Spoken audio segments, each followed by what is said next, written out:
Hi అండి, నమస్తే. నేను మీ సుస్వరవాణిలు. ఆరోగ్యమే ఆనందం. మై బ్యూటిఫుల్ ఫ్యామిలీ అంతా బాగున్నారు కదూ. మేము బాగున్నామండి. మనకి ఆరోగ్యం బాగుంటే మనసు ప్రశాంతంగాను, మనసు బాగుంటే మనిషి ఆరోగ్యంగాను, ఇలా ఒకదాని ప్రభావం మరొక దానిపై ఉంటుంది కదా. ఆరోగ్యానికి ఆహారంలాగే మనసుకి కొన్ని అరోమా పరిమళాలు పనికొస్తాయి. దీనికోసం ఇదివరకు శాండిల్ ఆయిల్ వీడియో చేశాను. అటువంటిదే పూర్వకాలం నుండి ఆయుర్వేదంలో ఉన్న ఒక సుగంధభరితమైన పౌడర్ని మేము కొన్నామండి, వాడుతున్నాం. దాని గురించి మీకు చెప్పాలనిపించింది. బహుశా ఈ పౌడర్ గురించి మీలో చాలామందికి తెలిసే ఉంటుంది రండి. అదేనండి జవ్వాది పౌడర్. ఈ జవ్వాది సువాసన భలే ఉంటుందండి. దీనిని జవ్వాది, జవాదు ఇలా రకరకాలుగా అంటారు. మేమైతే జవ్వాది అని అంటాం. దీనిని చాలామంది పూజా కార్యక్రమాలకి, దేవాలయాల్లో హోమాలకి, దీపారాధనకి వాడుతుంటారు.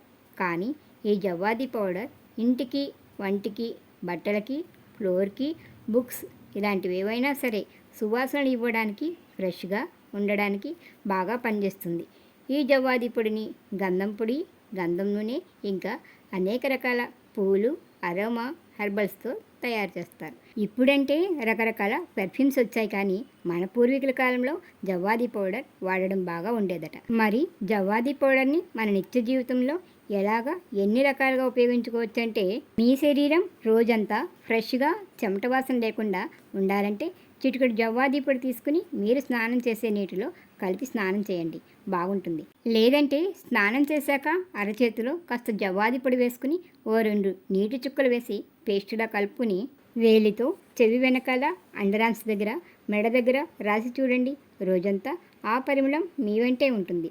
జవ్వాది పౌడర్ని చిన్నటి పల్చని బట్టలో కానీ లేదా టిష్యూ పేపర్లో కానీ చిటికెడు వేసి కొన్నింటిని పొట్లాల్లా చుట్టి వీటిని పుస్తకాల మధ్యన, బుక్ షెల్ఫ్లో, మూలల్లో, బీరువాల్లో, చీరల మధ్యన, కబ్బోర్డ్స్లో, టేబుల్ సరుగుల్లో, చెప్పుల స్టాండ్లో, షోకేస్లో, డ్రెస్సింగ్ టేబుల్లో ఇలాంటి వాటి దగ్గర పెడుతుంటే వచ్చేది వర్షాకాలం కదా, ఆయా ప్రదేశాల్లో బ్యాక్టీరియా చేరకుండా, చెడు వాసన రాకుండా నివారించవచ్చు. చిన్న గిన్నెలో ఒక చిన్న స్పూన్ బేకింగ్ సోడా, అలానే కాస్త జవ్వాది పౌడర్ని వేసి బాగా కలిపి బాత్రూంలో పెట్టుకోవచ్చు. దీన్ని 10 రోజులకోసారి మారుస్తుండాలి. ఒక గిన్నెలో నీరు పోసి దానిలో చిటికెడు జవ్వాది పొడి వేసి ఇంట్లో హాల్లోనో, బెడ్రూమ్లోనో పెట్టుకుంటే రూమ్ ఫ్రెషనర్గా పనిచేస్తుంది. పాజిటివ్ ఎనర్జీ వస్తుంది. కొందరు ఇంట్లో రాగి చెంబులో లేదా గాజు గిన్నెలో నీళ్లు వేసి పెట్టుకుంటారు కదా, అటువంటి వారు ఆ నీటిలో కాస్త జవ్వాది పొడి వేసి పెట్టండి, బాగుంటుంది. అగరబత్తీలు, పెర్ఫ్యూమ్లు ఇలాంటి వాటి వాసనలు పడని వారికి జవ్వాది పౌడర్ బెస్ట్ రెమెడీ అన్నమాట. శీతాకాలం కోసం స్టోర్ చేసి పెట్టిన రగ్గులు, బొంతలు, బ్యాగులు, ట్రంక్ పెట్లు, చెక్క పెట్టులు, హ్యాండ్ బ్యాగ్స్ ఇలాంటి వాటన్నిటిలో ఈ జవ్వాది పౌడర్ని చిన్న చిన్న పొట్లాలు కట్టి పెట్టవచ్చు. ఇల్లు కడిగేటప్పుడు, తడిబట్ట పెట్టేటప్పుడు నీటిలో కాస్త జవ్వాది పొడి వేసి చూడండి. ఇల్లంతా మంచి వాసనతో ప్లెజెంట్గా ఉంటుంది. అంతేకాకుండా మీరు వాడే కుంకుమ, గంధం, అక్షింతల్లో కూడా చిటికెడు జవ్వాది పొడిని కలిపి వాడుతుంటే మంచి వాసన వస్తుంటాయి. జవ్వాది పౌడర్ ప్రకృతి సిద్ధమైంది. దీనిలో ఎటువంటి కెమికల్స్ వాడరు. కాబట్టి దీనిని వాడడం వల్ల చాలా వరకు ఎలాంటి సైడ్ ఎఫెక్ట్స్, ఎలర్జీలు ఉండవు.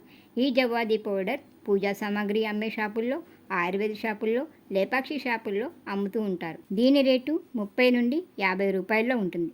జవ్వాది పౌడర్ని ప్లాస్టిక్ డబ్బాల్లో కంటే గ్లాస్ బాటిల్స్లో ఉన్నవి కొంటేనే మంచిది. పెట్ట కొంచెం కూతఘనంలో ఉండే ఈ చిన్ని బాటిల్ చాలా వాటికి చక్కగా ఉపయోగపడుతుంది. ఇప్పటికే జవ్వాది పౌడర్ని వాడుతున్న వారు ఎలా వాడుతున్నారో కామెంట్ పెట్టండి, తెలుసుకుందాం. వీడియో నచ్చితే ఒక లైక్ ఇచ్చి వీడియోని మరికొందరు చూసే అవకాశం ఇవ్వండి. ఛానల్ని సబ్స్క్రైబ్ చేసుకుని పక్కనే ఉన్న గంటని క్లిక్ చేయండి. వీడియోని మీ మిత్రులకి షేర్ చేసి నన్ను ప్రోత్సహించండి. మరొక వీడియోతో మళ్ళీ కలుసుకుందాం. అంతవరకు సెలవు మరి. నమస్తే.